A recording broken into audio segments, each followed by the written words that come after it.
Buenas tardes, soy Miriam Rivera, responsable de comunicación de la Asociación Catalana de Comunicación Científica, y hoy estamos aquí en la Sala Universo del Museo Cosmo Caixa de Barcelona en una nueva sesión del ciclo Una ventana a la ciencia, que realiza la Caixa en colaboración con la Asociación Catalana de Comunicación Científica. Y justamente me encuentro en el módulo de los primeros ecosistemas. Y es que hoy vamos a hablar de los orígenes de la vida en la Tierra.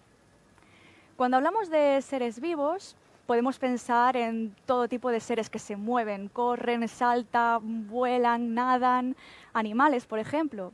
Pero también disponemos de todos esos fósiles inanimados.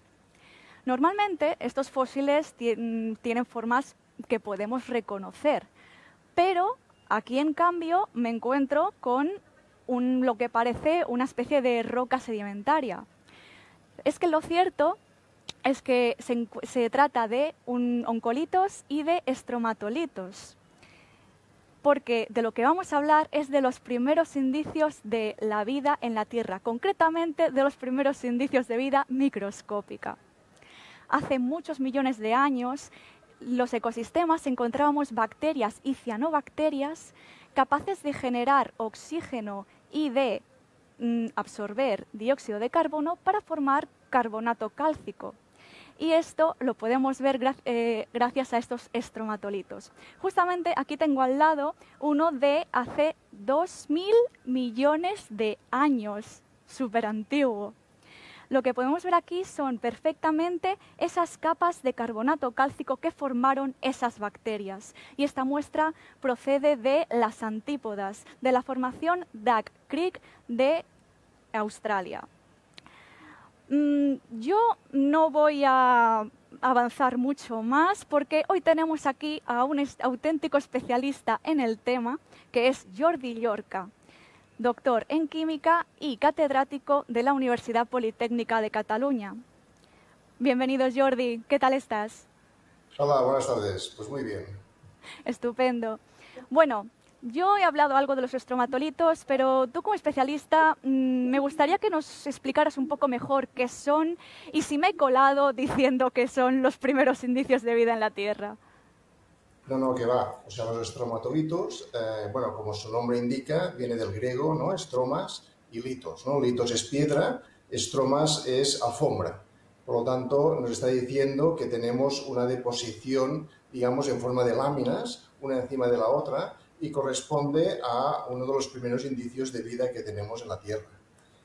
Eso siempre es difícil porque tenemos un problema, ¿no? La Tierra tiene una antigüedad aproximada de unos 4.500 millones de años, pero la Tierra es un planeta geológicamente activo.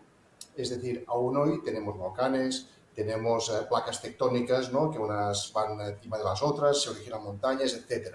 Por lo tanto, toda esta actividad geológica hace que se haya borrado las rocas más antiguas de la Tierra. No tenemos rocas mucho más antiguas de unos 3.800 millones de años, 4.000 millones de años en algunos casos, ¿no? Por lo tanto, todo ese registro de rocas antiguas, las primeras rocas de la Tierra, no lo tenemos. Los estromatolitos más antiguos tienen una edad aproximada de unos 3.500 millones de años, entre 3.500 y 3.700. Pero ya son organizaciones de microorganismos. Seguramente antes ya teníamos microorganismos más primitivos, ¿no? En todo caso, sí que es cierto que los estromatolitos aún hoy continúan existiendo, es decir, se van formando, requieren mucho tiempo para formar estas láminas, pero, vamos, es un laboratorio en miniatura, ¿no? Ahí podemos ver todo lo que ha pasado. Bueno, pues muy interesante. Antes comentaba que esas bacterias y cianobacterias que formaban esos estromatolitos generaban oxígeno y por aquí te quería preguntar ¿cuál era la importancia de estos estromatolitos en esos ecosistemas primigenios en la Tierra?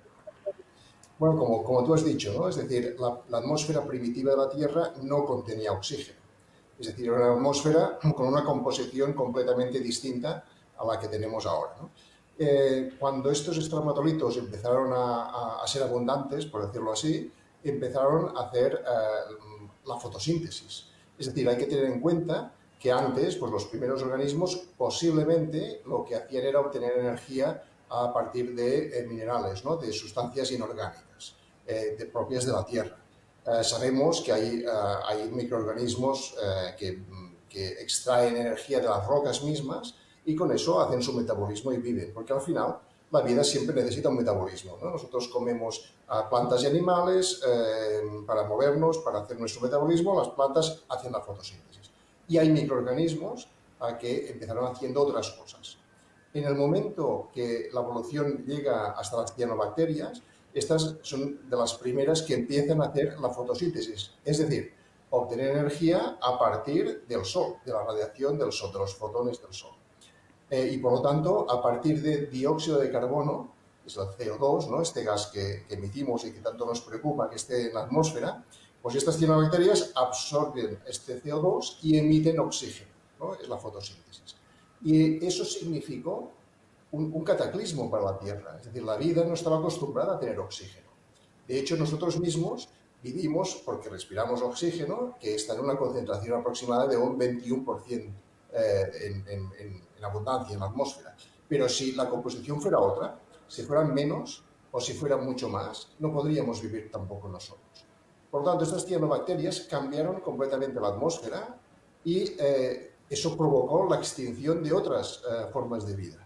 Por lo tanto, se podría decir que fue un cambio un poco catastrófico, ¿no? Pero la evolución es esto, unas especies continúan, otras no continúan. Pero sí que son las responsables un poco de lo que tenemos hoy en día. Eso es cierto. Y otra cosa interesante de los estromatolitos es que siguen existiendo, se siguen formando. Por lo tanto, hoy en día tenemos la posibilidad de estudiar estromatolitos más nuevos y a partir de allí y con los más viejos sacar conclusiones, ¿no? Y ver cómo esa primera vida fue organizándose y fue evolucionando. Claro, hasta el día de hoy que tenemos todos esos animales de los que hablábamos y de los que hablaremos en próximas Live Talks también, reptiles, anfibios y demás. Pero me interesa también saber un poco más de lo que había antes de los estromatolitos.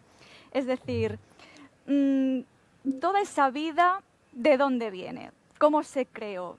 Me han dicho que hay algunas teorías terrestres, no sé si hay algo más. Bueno, no tenemos respuesta, ¿eh? O sea, ya de entrada hay que admitir que es una de las grandes preguntas, ¿no? Que se ha hecho la ciencia desde hace mucho tiempo y sabemos muchas cosas, pero no tenemos la respuesta de saber dónde, cuándo y cómo se origina la vida. No lo sabemos. Hay como dos grandes teorías, ¿no? Hay la hipótesis, digamos, terrestre y la hipótesis, voy a utilizar el término extraterrestre, refiriéndome a que viene de fuera de la Tierra, nada más, ¿no? La hipótesis terrestre dice que sencillamente con los ingredientes que había en la Tierra y con las condiciones que había en la Tierra de temperatura, de acidez, de nutrientes, se origina la vida de manera espontánea. La otra teoría, en el otro extremo, sería la teoría, digamos, que dice que la vida se origina a partir de material orgánico que proviene del espacio y que llega a la Tierra. Por lo tanto, serían las dos teorías más extremas. Pero también hay las teorías intermedias, aquellas que dicen, no, a partir de una especie de caldo de cultivo en la Tierra, formado por sustancias propias de la Tierra y sustancias que provienen del espacio, es esa mezcla la que conduce a la aparición de la vida, ¿no? Eso ahora mismo no lo sabemos. Vale, y tú, que eres un estudioso de los meteoritos, entonces, ¿qué es lo que podía traernos esos meteoritos del espacio exterior y que pudiese contribuir a la generación de la vida? Bueno, eso es muy interesante porque hay un tipo de meteoritos, no todos, pero hay un tipo de meteoritos que se conoce con el nombre de las condritas carbonáceas, son los meteoritos de los más antiguos que conocemos. Y esos meteoritos están repletos, algunos de ellos, de moléculas orgánicas. Y eso es así. Y eso hoy en día lo sabemos perfectamente. De hecho, ya hace tiempo que se sabe, ¿no? Pero están repletas. ¿Qué significa eso? Que en el espacio se dieron las condiciones para que estas moléculas orgánicas se formaran o, en todo caso, se mantuvieron intactas o a lo largo de miles de millones de años. Hay que tener en cuenta que estos meteoritos son más antiguos de las rocas de la Tierra. porque representan aquel material a partir del cual se formó la Tierra. Hay una circunstancia muy interesante que es en el año 1969, o sea, hace ya un tiempo, cuando el hombre va a la Luna, ¿no?, a pisar la Luna y a traer muestras de la Luna. Todos los laboratorios del mundo, digamos, más avanzados en este sentido, se estuvieron preparando para recibir muestras de la Luna y poderlas analizar. Pues resulta que en ese mismo año cayó un meteorito en Australia, en una localidad que se llama Murchison, y claro, los laboratorios ya tenían ese material para poder estudiar esos meteoritos, esas condritas carbonáceas. Y en ese momento encontraron más de 600 moléculas orgánicas distintas. Por eso, esas moléculas estaban en un meteorito, ese meteorito llegó a la Tierra, se recogió el meteorito, se pudo analizar y esas moléculas estaban dentro de ese meteorito. Y sabemos que no hay posibilidades de contaminación, porque los isótopos de esas moléculas orgánicas nos indican que no son terrestres, vienen del espacio, ¿no? Por lo tanto, igual que pasaba en el año 69, cuando cayó este meteorito fresco, pues durante toda la historia de la Tierra han ido cayendo meteoritos y es muy posible que esas moléculas orgánicas pudieran jugar un papel en el origen de la vida en la Tierra.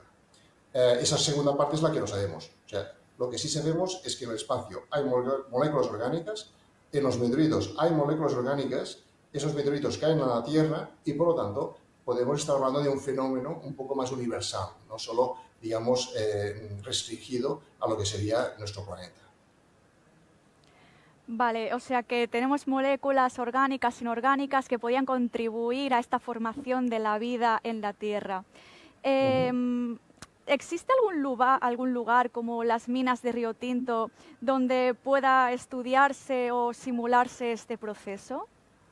Sí, sí. Es decir, en las minas de Río Tinto se da una circunstancia, son unas minas, digamos, muy antiguas, ¿eh? Se estuvieron extrayendo minerales desde hace mucho tiempo. Y esa actividad minera produjo en su momento un descenso del pH muy grande. Eso significa unas condiciones ácidas, pero muy ácidas, ¿no? La sorpresa fue ver que en esas minas, en ese lugar, con ese pH tan ácido, había vida, había microorganismos que soportaban esa acidez, cosa que resultaba difícil de imaginar. Por lo tanto, puede ser digamos, un entorno en el cual sea parecido a lo que en la Tierra pudo haber algunas zonas así acuosas, ¿no?, con este pH donde se pudiera originar la vida. Tampoco lo sabemos, ¿eh? También se han encontrado microorganismos a profundidades, o sea, varios kilómetros debajo del hielo, en Siberia, ¿no? Y uno dice, ¿cómo puede haber algo vivo allí? Pues sí, también hay microorganismos, ¿no? La vida quizás cuesta que se origine, pero una vez se ha originado es muy difícil eliminarla. Es decir, se adapta muy bien, al menos en la Tierra, y si ahora nosotros quisiéramos eliminar la vida completamente, todas las formas de vida nos costaría mucho, ¿no? Por lo tanto, no sabemos cómo se origina, pero sabemos que es muy persistente, ¿no? Es muy resiliente. Es curioso porque nosotros que a lo mejor nos vemos un poco frágiles, a nosotros y a otras especies, saber que hay organismos tan pequeños que no podemos ver y que pueden sobrevivir a todas esas cosas es súper curioso y llama mucho la atención. Me preguntaba también... ¿Sí? ¿Querías decir algo?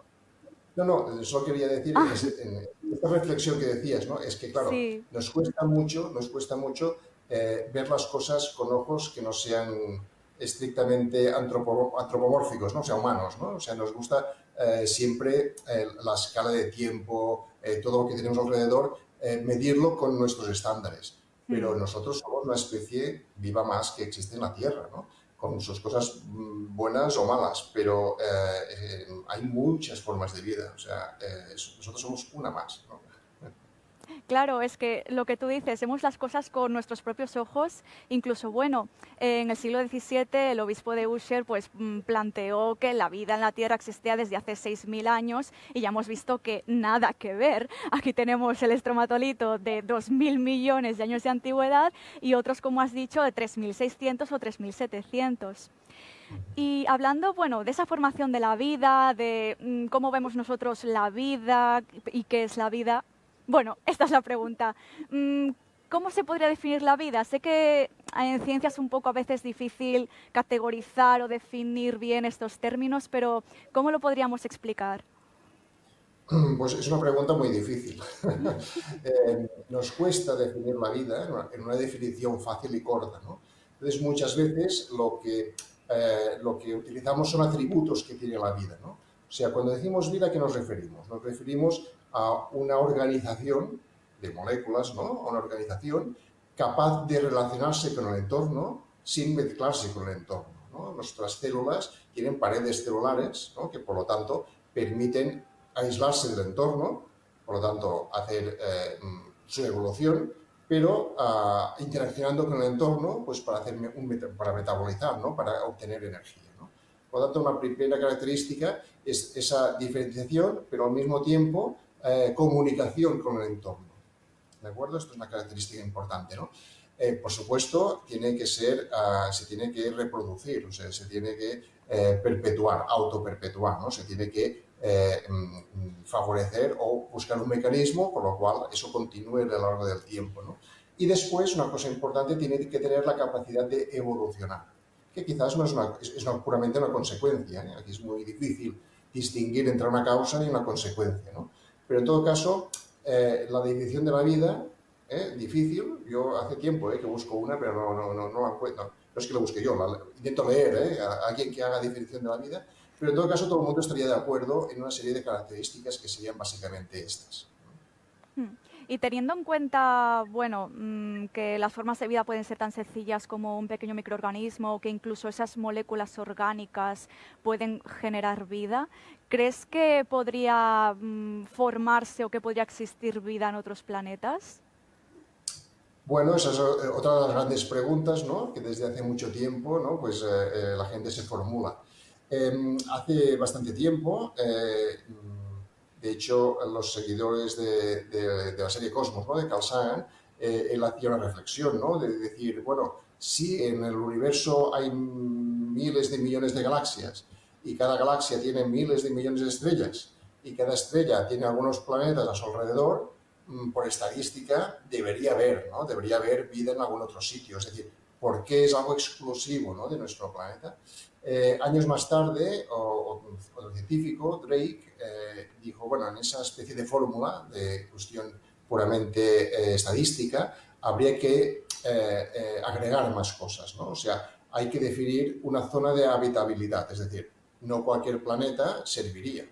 Hay que tener una temperatura adecuada, hay que tener una serie de características. De hecho, si miramos la Tierra, claro, no es un planeta cualquiera, ¿no? Estamos en una estrella con unas características determinadas, estamos a una distancia adecuada, tenemos una distancia y una atmósfera y una masa de la Tierra para tener agua líquida, importantísimo, ¿no? O sea, el agua es un ingrediente, bueno, nosotros mismos somos casi agua, ¿no? Es decir, que es un ingrediente importante, agua líquida, ¿no? También tenemos una atmósfera, una exosfera que nos protege, digamos, de la radiación cósmica. O sea, hay toda una serie de características que no son tan fáciles como sencillamente hacer un ejercicio estadístico, ¿no? Tantos planetas y tantas estrellas. No. Pero eso no significa que no sea posible. Lo que ocurre es que hasta ahora no lo hemos visto, ¿no? El programa SETI de hace muchos años, ¿no? En Arecibo, donde el radiotelescopio intentaba captar señales electromagnéticas, digamos, entre comillas, inteligentes, pretendía esto, ¿no? Ver si había alguna otra civilización fuera de la Tierra. Y hasta el momento no hemos encontrado nada. Eso no significa que no pueda ser, por supuesto, pero lo cierto desde un punto de vista estrictamente científico es que posible es, pero de momento nada.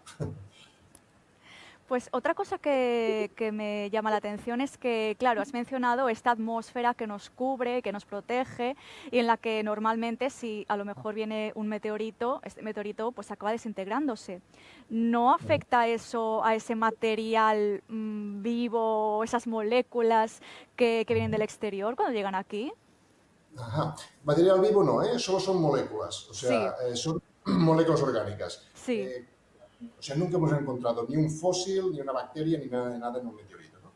¿Qué ocurre? Efectivamente, vamos a ver, ese meteorito es un cuerpo natural. O sea, ¿qué es un meteorito, no? Es un cuerpo natural que proviene del espacio y que tiene un tamaño suficiente para resistir el rozamiento atmosférico como para llegar a la superficie de la Tierra. O sea, no hay que confundir un meteorito con una estrella fugaz, ¿no? La estrella fugaz sería lo mismo, pero se consume por completo durante su paso atmosférico, porque claro, las moléculas del aire chocan con el meteorito y lo calientan, y si es muy pequeño se vaporiza, eso sería una estrella fugaz. Si es suficientemente grande, llega al suelo. Esto es un proceso dinámico, es decir, el cuerpo se va moviendo por la atmósfera.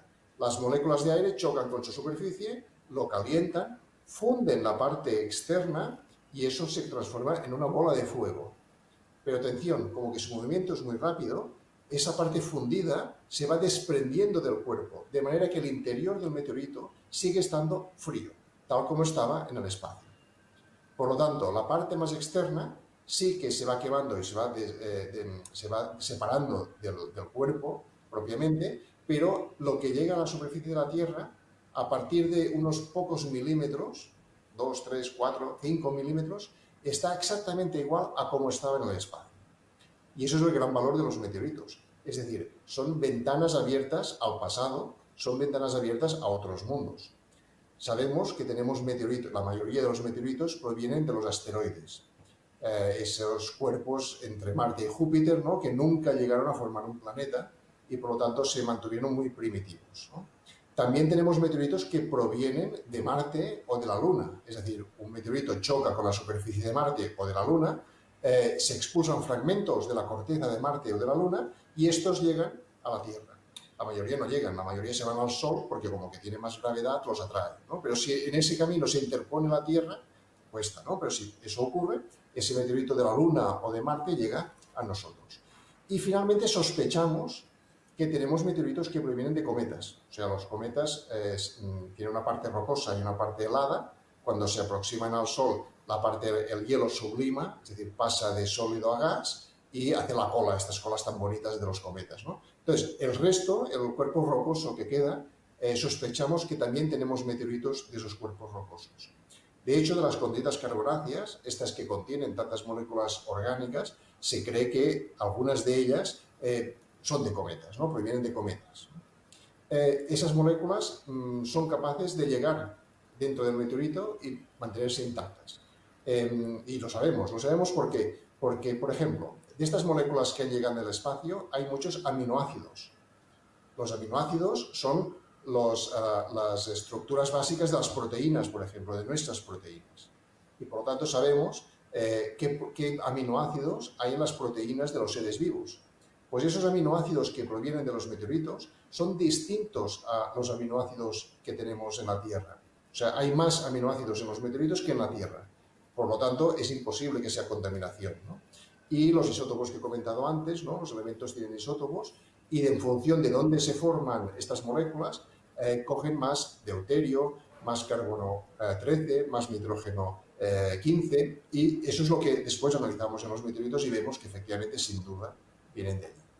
Hay una teoría también que dice, oye, pues si tenemos meteoritos que vienen de Marte, ¿por qué podría ser, la pregunta sería, ¿podría ser que la vida en la Tierra fuera consecuencia de vida que hubiera en Marte y que un meteorito nos lo hubiera traído aquí?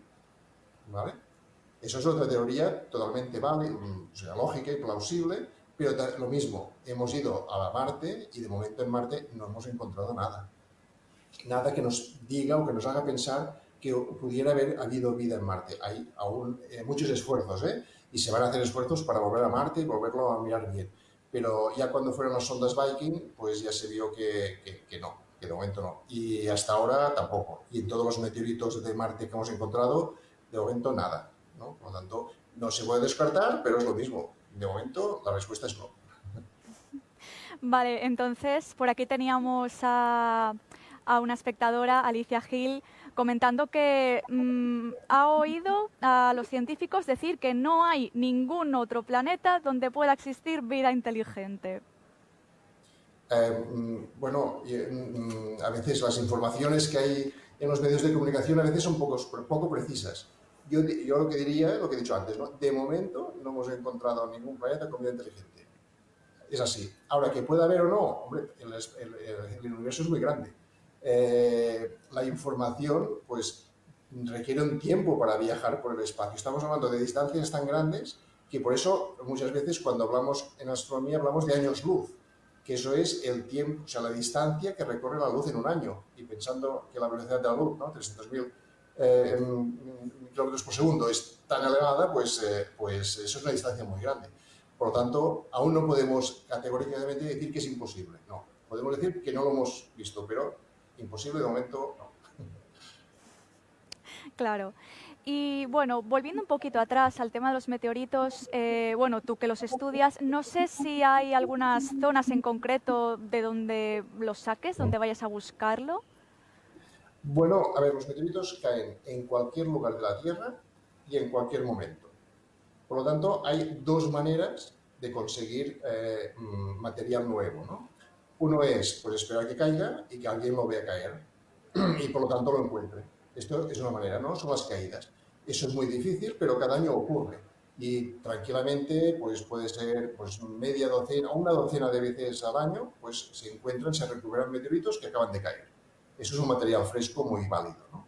Pero los meteoritos es como un rompecabezas, ¿no? Tú cuando haces un rompecabezas, siempre hay piezas de ese rompecabezas que te dan poca información. Imaginemos un rompecabezas de una playa con palmeras y con mar. Si encuentras una ficha, ¿no? Una pieza que solo hay mar, pues no te sirve de mucho porque no sabes dónde va a ir. Si encuentras una con solo cielo, tampoco. Pero siempre hay esa ficha que tiene un trocito de palmera, un trocito de arena y un trocito de mar. Esa es la ficha que interesa porque te permite enlazar cosas. Entonces, los meteoritos, tenemos muchos meteoritos, o sea, estamos hablando de decenas de miles de meteoritos recuperados en el mundo. Pero tenemos que continuar encontrando más para encontrar esos tipos que son esas fichas valiosas para entender ese puzzle, ¿no? Por lo tanto, es importante recuperar meteoritos nuevos. Hay los que caen y la otra opción es irlos a buscar en aquellas zonas geológicamente muy estables en los cuales es fácil reconocerlos. ¿Dónde están estas zonas? En los desiertos.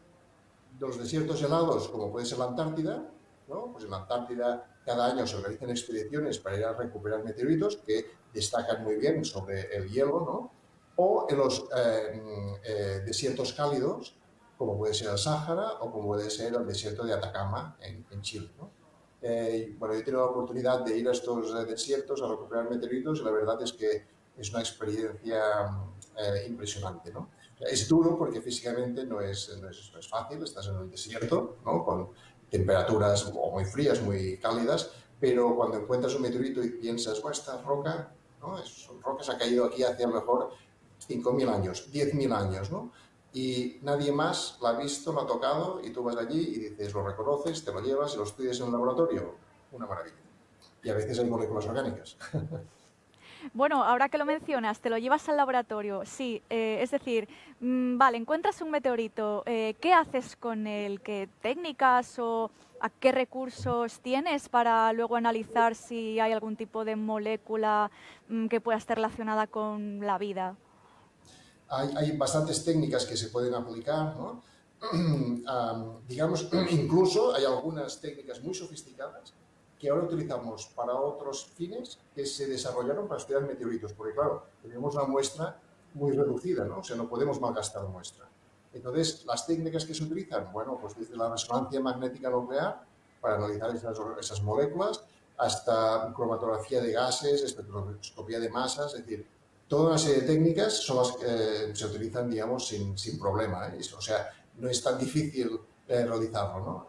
Exige a ver, tener experiencia y disponer de esas facilidades, ¿no? Pero aquí las tenemos. Bueno, recuerdo a nuestros espectadores que podéis hacer las preguntas que consideréis oportunas, que tenemos aquí la oportunidad de preguntarle a Jordi Llorca acerca de todo esto, que es un tema súper curioso, si existe o no vida fuera de la Tierra, si ha podido venir la vida de la Tierra del exterior, etcétera. ¿Cómo son, bueno, cómo son estas moléculas? ¿Qué características tienen que tener? Porque claro, teníamos moléculas orgánicas y moléculas inorgánicas. ¿Cuáles formarían parte de la vida? ¿Qué características tienen? Bueno, las dos son importantes, las orgánicas y las inorgánicas, porque sabemos que no solo los elementos químicos que participan en la vida o que los encontramos en la vida básicamente son el carbono, el hidrógeno, el oxígeno, el nitrógeno, el azufre, ¿vale? Estos son cualquier molécula orgánica, bueno, o sea, estos son los elementos básicos, ¿no? Pero también hay funciones donde necesitamos otros elementos químicos, ¿no? El fósforo, por ejemplo, ¿no? Entonces, en función del tipo de sofisticación de la vida, necesitamos más o menos elementos. Entonces, posiblemente, el primer eslabón, el inicio de la vida, tuvo que ser algo bastante espontáneo, algo así como cuando mezclas aceite y agua, ¿no? Es decir, que espontáneamente se forman unas vesículas y, por lo tanto, de algún modo estás creando algo parecido a una pared, ¿no?, que separa una cosa de la otra. Pues seguramente los primeros organismos, por una cuestión de azar o por una cuestión de disolventes distintos, se formaron estas micelas, ¿no?, estas formaciones, digamos, que aislaron el exterior del interior. Y a partir de aquí pueden suceder cosas distintas en el interior que en el exterior. Pero los detalles de ese camino son totalmente desconocidos.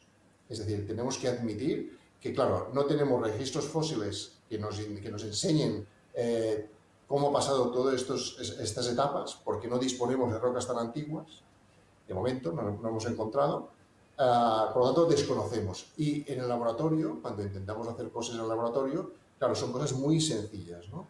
Una célula tiene millones de átomos. Una molécula como la que encontramos en los meteoritos o que utilizamos en el laboratorio, a lo mejor tiene centenares de átomos, ¿no? Por lo tanto, ese salto, ahí hay un salto importante, esa evolución química previa a la evolución biológica que aún no se conoce, aún no se conoce. O sea que queda mucho trabajo por delante, que las futuras generaciones tengan un buen reto ahí si quieren meterse. Sí.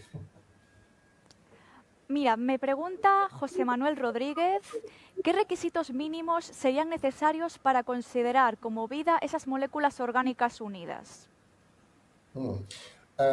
Lo primero, poderse, digamos, aislar del exterior, ¿no? Es decir, tener una interfase. Es decir, esas moléculas, de algún modo, se piensa, ¿no?, en coacervatos, que se llama, o micelas, ¿no? O sea, un sistema que las encapsule. Porque lo que decía, ¿no?, para poder, digamos, mantener unas condiciones distintas al entorno y de esta manera poder seguir un camino distinto al entorno y, por lo tanto, evolucionar, ¿no? O sea, esas moléculas de por sí, ellas solas, poca cosa van a poder hacer si no son capaces de aislarse del exterior, ¿no? Eso sería como lo primero, ¿no? Pero, insisto, todas esas etapas, muy complicado, muy complicado.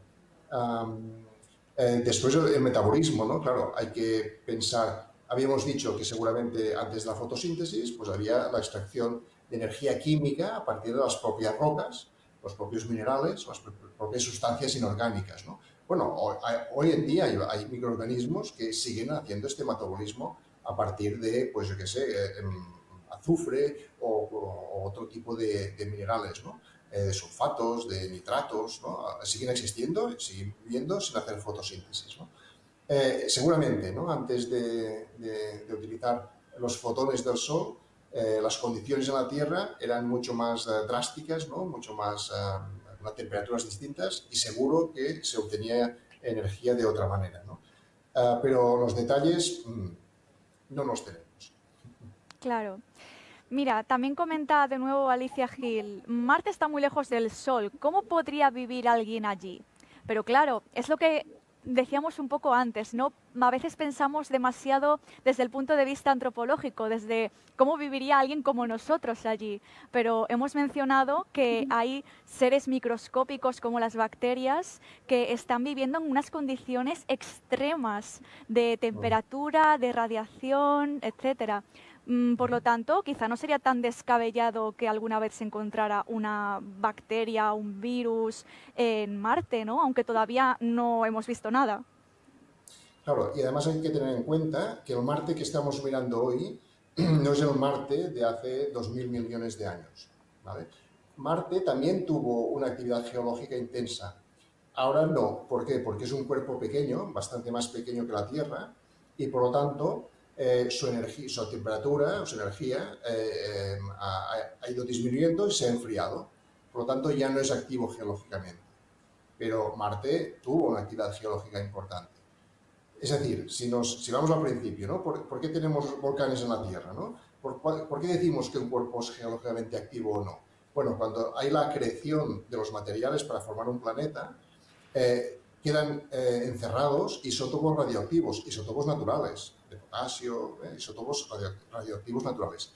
Esos isótopos se descomponen y emiten calor. Ese calor funde las rocas de alrededor, porque las rocas son aislantes térmicos muy potentes, ¿no? Por lo tanto, eso es lo que provoca que en la Tierra tengamos núcleo, manto y corteza, ¿no? Es decir, que una diferenciación interna. Entonces, ese mismo proceso, a otra escala, pasó también en Marte. Y ahora nosotros, con las imágenes de Marte, pues vemos que allí hubo una actividad geológica importante. Por lo tanto, el Marte que miramos hoy no es el Marte de toda la vida. Las condiciones en Marte, la atmósfera en Marte cambió también y la temperatura, está como muy bien apunta Alicia, pero claro, Marte está más lejos del Sol y la temperatura es más fría, ¿no? Y carece de atmósfera, apenas hay atmósfera. Sí, pero eso no ha sido siempre así.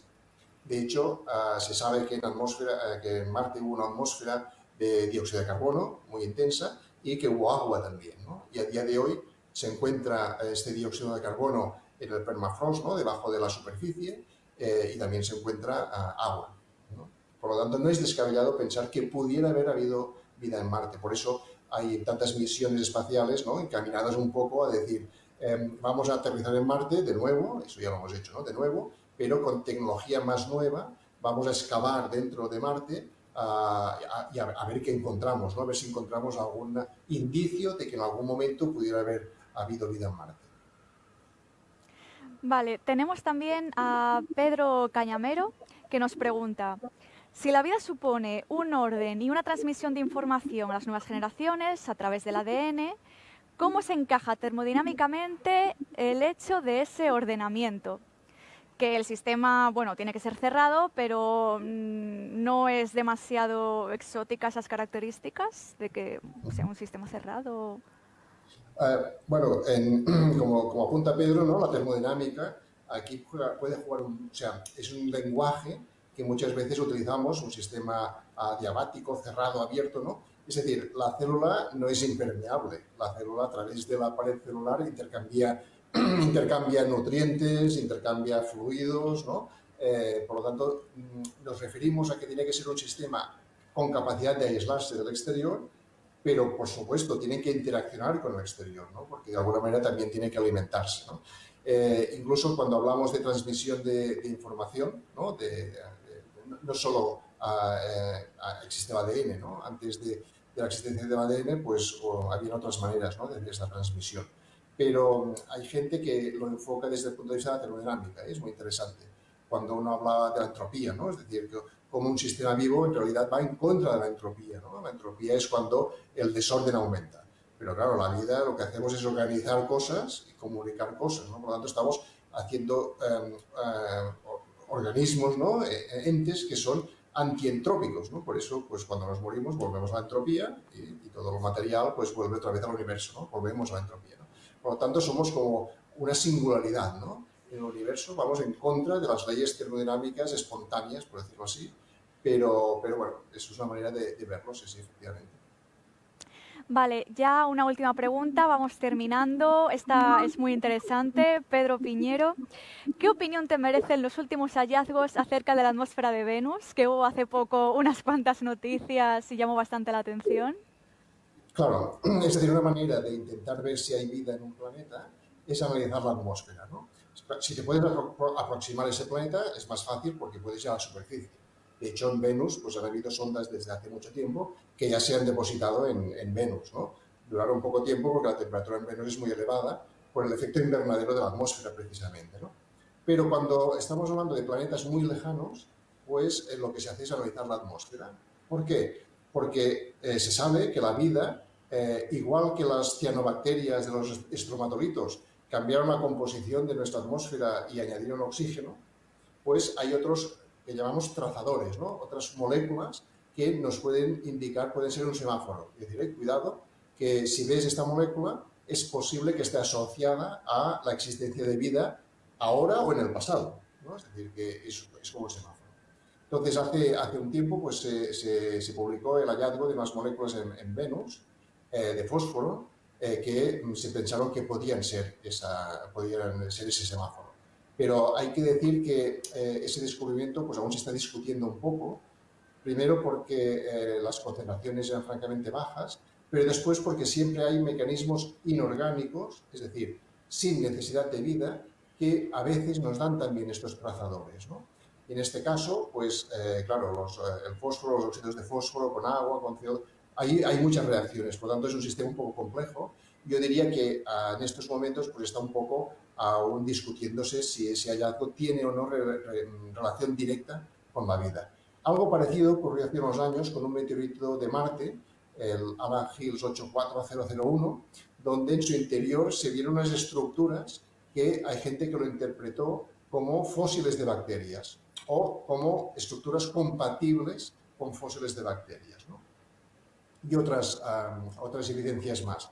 Después, con el tiempo, pues evidentemente un hallazgo de estas características, pues eso hay que investigarlo muy a fondo. Muchos equipos de investigación de todo el mundo se dedicaron a estudiar ese meteorito y al final un poco la conclusión es que hay mecanismos no biológicos y no orgánicos, sino inorgánicos que también pueden formar estas estructuras. Por lo tanto, hay que esperar un poco más con Venus, pero de momento no podemos decir que esos trazadores indiquen que hubiera habido vida en Venus. Bueno, bien, Jordi. O sea, el tema es muy interesante. Sé que siempre quedan en estas Live Talks muchas cosas en el tintero, pero tenemos que ir despidiéndonos. Muchísimas gracias por tu aportación. Pero bueno, que no pasa nada. La semana que viene volvemos a estar aquí el miércoles a las 7 con una nueva sesión de Live Talks, de una ventana a la ciencia, igual de interesante. Vamos a hablar de cómo la magia engaña a nuestro cerebro. Valentina Raffio, periodista científica, va a entrevistar a la investigadora Susana Martínez Conde. Lo dicho, muchas gracias por estar aquí con nosotros en las Live Talks, una ventana a la ciencia de la Caixa y la Asociación Catalana de Comunicación Científica.